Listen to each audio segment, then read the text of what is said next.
Endometrioz nima uchun xavfli? Muammo faqatgina hayz siklining buzilishi va og'riqlarda emas. Asosiy muammo yopishqoq chandiqlarning paydo bo'lishida. Bu yopishqoq iplar biriktiruvchi to'qimalarning ko'prigidir. Ular organlarni bir-biriga yopishtirib qo'yadi. Natijada nima bo'ladi? Birinchidan, bachadon naychalari deformatsiyaga uchraydi va bepushtlikni keltirib chiqaradi. Ikkinchidan, ichaklarni bir-biriga yopishtirib, chalkashtirib yuboradi. Natijada ichaklarda obstruksiya yuzaga keladi, ya'ni ichaklar yopilib qoladi. Uchinchidan, tuxumdonlar va bachadonni qisib qo'yadi va doimiy og'riqlarga sabab bo'ladi. Endometrioz spaykalari, ya'ni yopishqoq to'qimalar, qorin bo'shlig'i uchun chaqirilmagan mehmondir.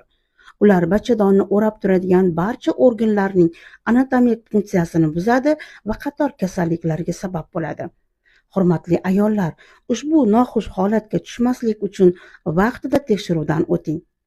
Agar bu video sizga foydali bo'lgan bo'lsa, menga obuna bo'ling, like bosing va kommentariyada plus belgisini qoldiring va albatta tanishlarga jo'natishni unutmang.